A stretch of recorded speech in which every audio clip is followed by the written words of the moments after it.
হিসেবে আছি, দলের ভোটার হিসেবে আছি। ছোটখাটো দিয়ে একটা পদ দেয়, আমি কখনো পদ পদবীর জন্য চাই করিনি। তারা মনে চাই পৌর কমিটিতে আসি। এখন আমি ভাইবে দেখলাম অনেকদিন, মানে দীর্ঘদিন, যতদিন বিরোধী অবস্থায় থাকা হয় তখন বেশি ভালো লাগে। যখন একটু সুবিধা অবস্থানে আসছে দলটা, তখন তারা বেপরোয়া হয়ে যায়, যেটা আমি ব্যক্তিগত আমার মতের সাথে সাংঘর্ষিক, মানে খাটে না, মানে আমি সেটা মানে সাপোর্ট করতে পারি না। যেহেতু আমারই ভাই বিরাদার, আমারই ভাই পোড়া কিংবা আমার চাচা, তারা অন্যায় কাজ করতেছে আর আমি সেই কাজে করে যাচ্ছি, এটা আমার বিবেক দংশিত হয়েছে, বিবেকে বাধা লাগেছে। সেখান থেকে আমি নিজেই অনুভব করেছি।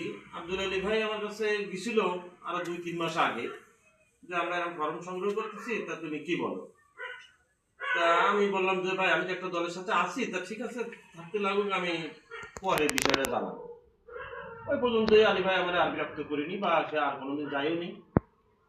তা আমি ভাবেই দেখেছি, চিন্তে নিজের সজ্ঞানের সব অনুপ্রাণিত হয়েই, আর বিভিন্ন পত্রপত্রিকা, টিভি, মিডিয়া, ফেসবুক, ইউটিউব এসব তো দেখি, শফিকুর রহমান সাহেবের বক্তব্য শুনি, বা অন্যান্য সংগঠনে যারা আছে তাদের কম বেশি আমি বক্তব্য শুনি।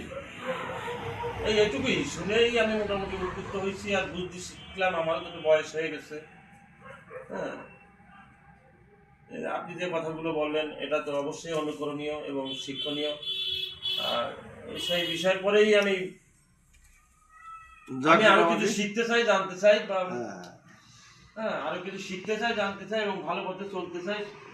আর চলার সহযোগিতা আপনাদের কাছে কামনা করি। আলহামদুলিল্লাহ, আপনার এই আশা ইচ্ছা আল্লাহ কবুল করুক, আমরা দোয়া করি।